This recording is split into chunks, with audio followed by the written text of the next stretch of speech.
Selamat datang di channel ini dan selamat hari Minggu. Sahabat-sahabatku yang terkasih, seringkali kita membaca atau mendengar bahwa salah satu sumber masalah atau yang membuat kita menderita di dunia ini ialah ketika orang tidak mau dan tidak mampu memaafkan atau mengampuni orang yang telah menyakiti atau mengecewakan kita. Sebagian orang lebih suka menyimpan semua emosi-emosi negatif seperti marah, dendam, kebencian, dan permusuhan di dalam hati. Mereka terfokus pada hal-hal negatif sehingga tidak bisa lagi melihat hal-hal positif pada orang yang dibenci atau dimusuhi. Konsekuensinya, apa yang ada di dalam hati itu pun terekspresi keluar lewat gosip, penghakiman, dan juga membicarakan kebusukan orang lain. Dan itu juga terekspresi lewat permusuhan kita dengan orang lain.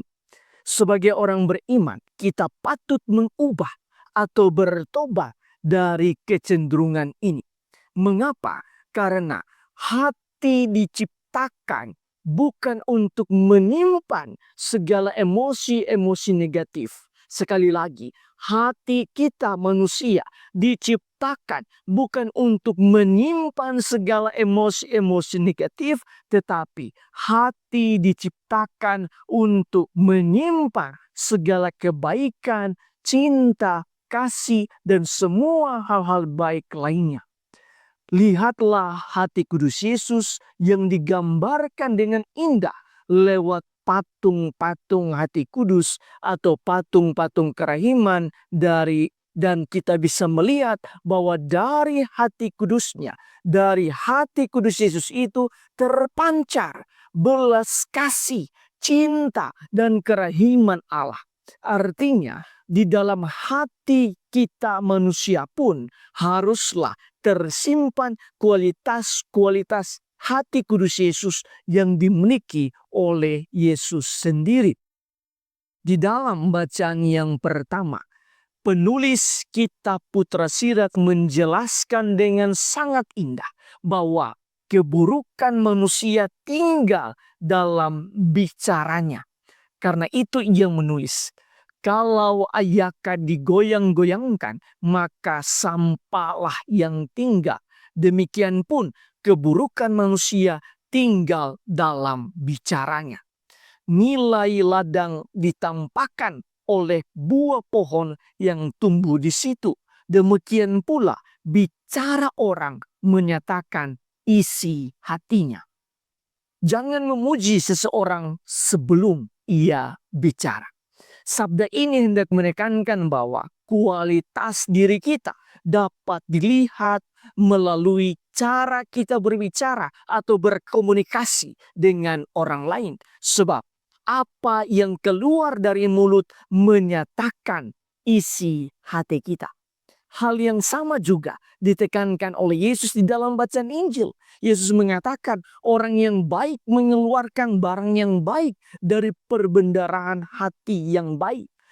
Tetapi orang yang jahat mengeluarkan barang yang jahat dari perbendaharaan hati yang jahat. Sebab yang diucapkan mulut meluap dari hati. Dengan penegasan ini, Yesus hendak mengajak kita semua untuk menjaga hati kita sendiri. Hati yang bersih dan suci akan juga membuat diri dan hidup kita berkualitas di tengah-tengah dunia. Sedangkan di dalam bacaan yang kedua, Santo Paulus menekankan bahwa karena Yesus telah memberikan kita kemenangan atas maut, maka hal yang paling bijak yang harus kita lakukan ialah tetap teguh, jangan goyah, dan selalu giat dalam pekerjaan Tuhan. Artinya, kita harusnya senantiasa berada dalam persekutuan dengan Tuhan, karena di dalamnya jerih payah kita tidak sia-sia. Dalam konteks bacaan-bacaan hari ini, jika kita hendak menjadikan hati kita bersih, baik dan kudus seperti hati Yesus, maka kita pun patut bekerja sama dengan Tuhan. Sahabat-sahabatku yang terkasih, berdasarkan bacaan-bacaan hari ini, marilah kita merenungkan sejumlah remah permenungan. Pertama, bacaan pertama dan bacaan Injil hari ini hendak menekankan bahwa apa yang diucapkan oleh mulut meluap dari hati.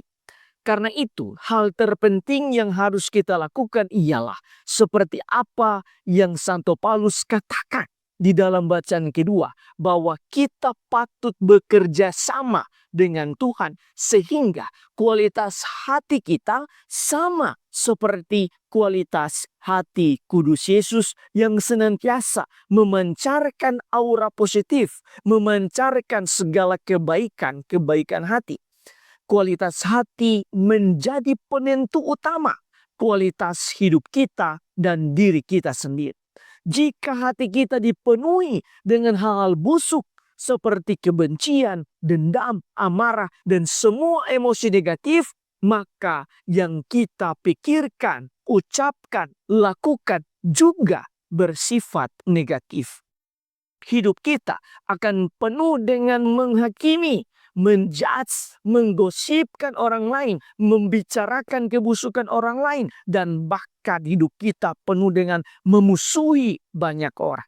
Tetapi sebaliknya, jika kita memiliki hati yang baik, jika kita memiliki kualitas hati, maka kita akan lebih mudah melihat sisi positif dari orang lain dan bahkan kita lebih mudah mengapresiasi orang lain.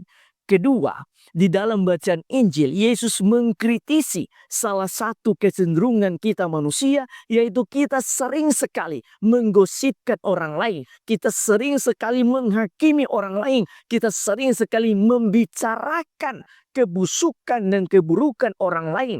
Kita begitu dengan sangat mudah melihat serpihan kayu di mata orang lain, padahal kita tidak melihat balok di mata kita. Dengan sabda ini, Yesus hendak menekankan bahwa untuk mengubah dunia, kita tidak perlu mengubah orang lain. Mengubah dunia itu harus dimulai dengan mengubah diri kita sendiri. Sebab menghakimi atau menggosipkan orang lain sama sekali tidak ada untungnya.